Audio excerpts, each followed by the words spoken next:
Hi, my name is Selina Albright, and you're watching Factory 78.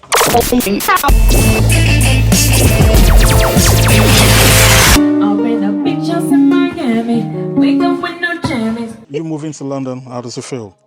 It feels really good. London has been good for me. It's a lot healthier here because you get to walk around, see the sights. I just always feel like I've only seen maybe a tenth of a percent of anything that's going on any given week. There's just, What part of the state yeah. are you from?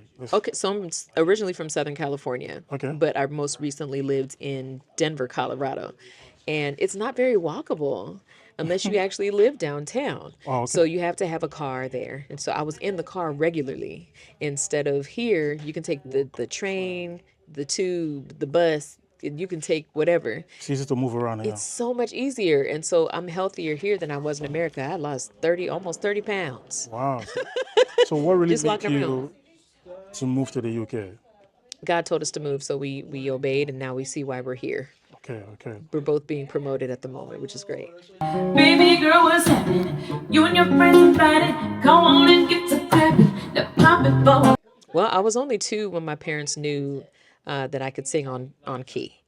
And so my father is Gerald Albright, and so he fed into me. By the way, Gerald Albright is the GOAT. He fed into me at a very young age because he saw something in me that I didn't even see in myself. I thought I was just having fun with music, but it turned out to be something that never left me. So my first time in the recording studio was 16 years old. And I've been recorded on many people since then, all their albums, and mostly in smooth jazz. But I've done everything from EDM, R&B, soul. But at my heart, at my core, I'm a soul R&B artist, and I'm independent at the moment. Super excited to be here in London, just spreading my voice everywhere. So London has been embracing me. great. So your taste of music comes from jazz, It soul started from music. jazz, yeah, From jazz, R&B, soul, all the yummy stuff. I got a condo in Manhattan. Baby girl, what's happening?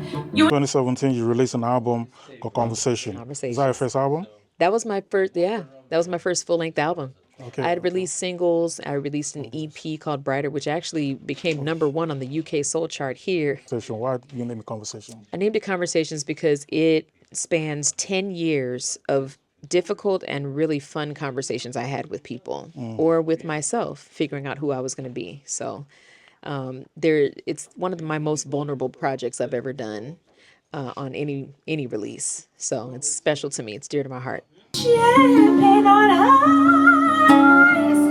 That's what I like it. That are not mine. Yeah, that shaped shaped me. Oh, shoot. Your singing career. Ella Fitzgerald, Lemon Drop. Her scatting ability, holy crap. Whitney Houston, Greatest Love of All. Mariah Carey. Ooh, which one? I would say I'd give my all. Oh, I'm up to 3, right? Yeah. The 4th one would probably be Billie Holiday, Lover Man, or Where Can You Be? And the 5th one, ooh, that one's hard. That one's really hard because Christina Aguilera, I Am Beautiful. yeah. I'll just go with that one. Good. Yeah, I see you've been coming Wait to a minute, hold on. I had to add Celine Dion in there. Hold on. Okay, we can make it 10 if you want to. Not 10, just 6. I gotta add 6, Celine sure. Dion in there because when she came out with this song, well, she remade the song All By Myself, and she had that part where she modulates and she says, all by myself anymore. And then she goes up into this whole nother key. Girl, Celine, really? How old were you at that time? Fire. How old were you at that time when you heard that song? Remember, I must have been in high school or younger. Something like that. So I see you've been coming to the UK and now you reside here now. Yes. So what do you think about the performances and the audience here in the UK? As long as the audience is coming and they're loving me, I'm loving it. It's great. I've been selling out shows here since I arrived, and it's been an amazing honor. I'm super excited to be here. So where other places in Europe have you performed so far? I have been to the Algarve in Portugal. I've been to Holland, and quite a few cities in the Netherlands. I'm going to Paris in October, which I'm really excited about. I performed in Germany as well. And I believe that's all, but I have way more to come now that I'm over here. Yeah, easy to move around here. It's so much easier. So how has travel influenced your style so far? I just write differently and I write faster. I think I'm just more inspired nowadays to write. So and I think it's made my writing more vulnerable. It's actually made it more positive and more fun. So the Great. subject matters are just, Cool. you know what it was? No, hold on. Okay. The biggest change is that I stopped writing to give myself therapy and to release things. And I started writing for other people. And it became more mission based once I came out Like here. who have you written for that we know of? What have I written before that you would Yeah, the know people of? that you're written for. Oh, so you probably wouldn't know. It's new and budding artists who I want to help make it big. Okay. So a lot of the stuff I've written for other people is not even released yet.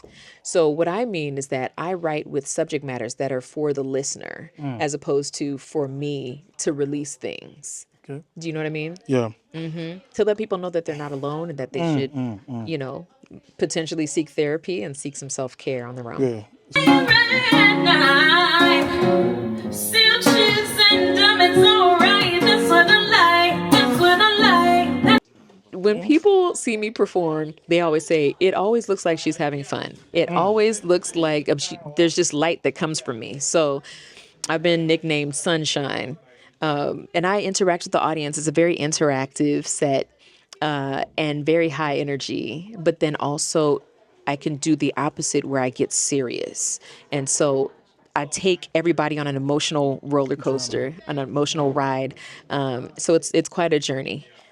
But I think the high notes are probably what they like the most. The range. Okay. The range. How high is your note? I don't know the exact note. It changes by the day, but it's that's the most comfortable. Actually, that was the end of the song. Oh yeah. Oops. Okay, so I'm going to be honest with you. I have been with my kids, so I haven't gotten to listen to much outside of children's music. But what I have heard from R&B, especially here in the UK, it's fire. There are new artists coming out, and I'm just like, ooh, okay, so I got to go to this person's show, this person's show, and this person's show. And I couldn't tell you. I'm just making a written list at home so I can support their shows and I can go. But yeah, I'm excited about the people I'm hearing. Any name? One or two that you...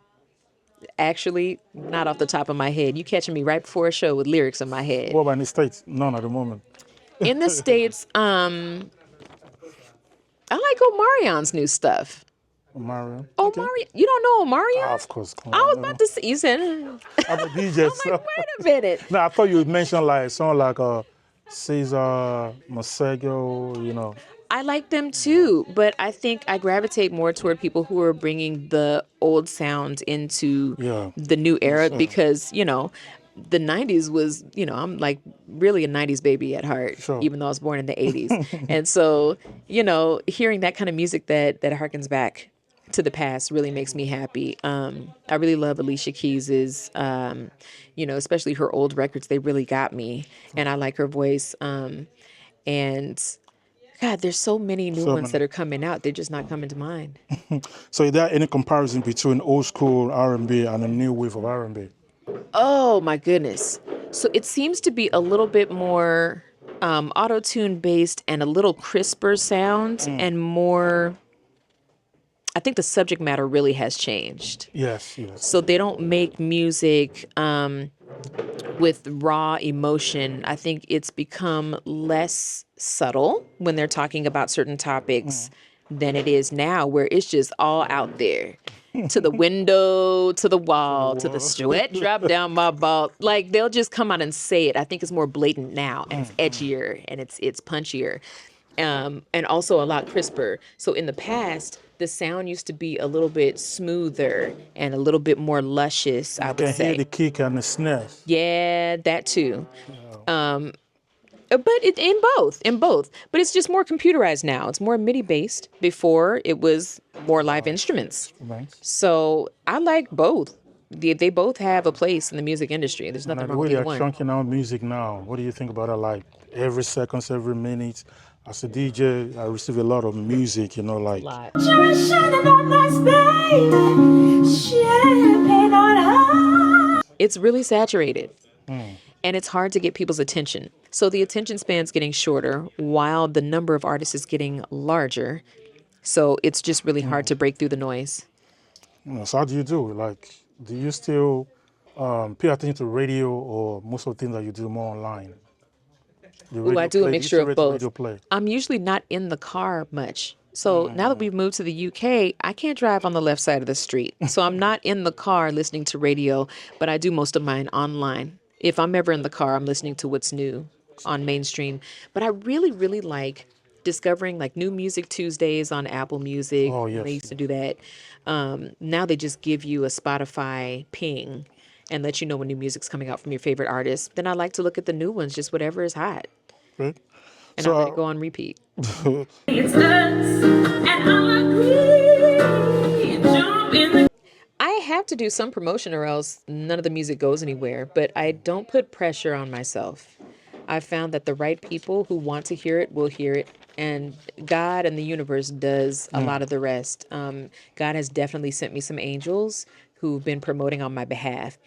Soul Crystal Music, great. Tony Williams is one of them, a Yeah, major one. major. Any artist who has taken me under their wing and allowed me to be a special guest on their show. Like just last night, D. Lucas and Blake Aaron were here right on the Same same here. stage. I was just here last night Same seeing a here. couple. Yes. Wow.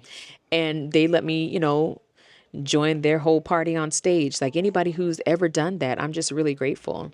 So how many days are you doing now? How many days? You're gonna be This here tonight. is day 2 of 3, but I have 4 shows total. So this is show 2, and then tomorrow I have 2 more. Wow. So I have to. What time to what time tomorrow? I will be Same place, starting yeah? at 12, and then I have a whole set at 8 o'clock. All by yourself? Yes.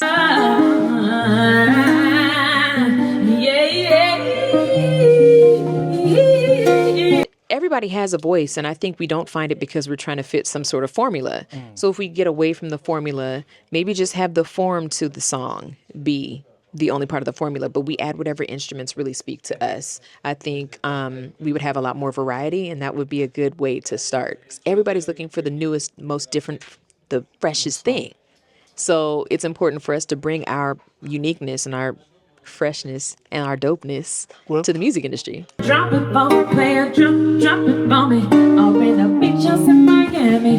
Wake up with no jammies. You know I like to eat, so who do you You're gonna laugh okay. because I send the music out to them a month before the show. Wow. Yes, they study it, and we do a rehearsal right here in real time, right before the guests come in, and that's because I don't have I don't have one set band that I travel with, Okay. Okay. or that I perform with locally yet.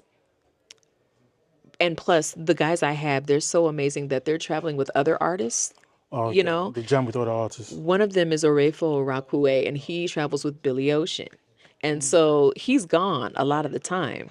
So when he comes back, he's like flying in just to do my gig and a couple other people's gigs. So we don't get to do rehearsal until the day of, but that it's professional though. I'm working with serious professionals who get it done every time. Okay. So now that you moved there, now are you going to recruit a new band or they're going to be flying in? I actually like the way it is right now because I have a family and I tend to be the primary parent depending on whether I'm on tour or not. So the less I have to do on a regular basis, I'm already at home studying on my own. The professionals I work with, they study on their own. We Okay. come together, we make synergy and magic happen on the stage. I actually like it this way for now. It works for now. But in the future, yeah, I'd love to hire a band. Great, man. in Miami? Wake up with no jammies. You know I like to eat, so who do you serve that scampi? Oh, can I hear in the vocal? Can you make it brighter? No, it definitely means something to me. I work with someone who I'm loyal to the end. We went to college together. My album art always comes from the same person. It's always Den Tran. And he's just amazing. He's worked in everything from print and then he's done every single one of my album covers that were solo projects. Ooh, with the exception of the first one called Brighter that did well here in the UK. Oh, But if okay. you look at all the other ones, that's Din. And I actually think about the concept. In fact, I play the music for him. I send him the music first, and then we talk in real time about which pictures are the best, what the vibe should be. Yeah, And he yeah. sends me some samples, and I say, try doing this. So I'm very hands on with every part of So the when it comes to process. social media, how do you use your social media for your music? Are you really on social media or Yes, all over it. which one particular? TikTok? So usually I'm on TikTok and Instagram. I'm growing my TikTok right now because I was pretty late in the game getting started because I was like, let me see if it's going to catch on first. I'll Instagram, find it. Facebook, and TikTok are my main ones, but I always post to Instagram first and then Instagram, let yeah. them share to the others because I love TikTok so much. It's so useful. I use it as a tool for everything from cooking to cleaning to parenting to, Buying stuff as well. okay, how are Black people going to come together and what's our plan? What's the next step? What is the freshest thing out right now? And what's the trend? And I'm like, dang, we're not going to have that. And it's going to be Instagram, whose algorithm is great, but it's not as close to what I like as my TikTok is. So, okay, for So sure. it'll be sad. But I live here now. Don't worry. So I think you are it's safe. still going to be here. You are I'm, safe. I'm good. As long as I have, You're safe. yeah, I need Great. BPR. People can reach out to me by going to my website, selinaalbright.com, and that's spelled Selina.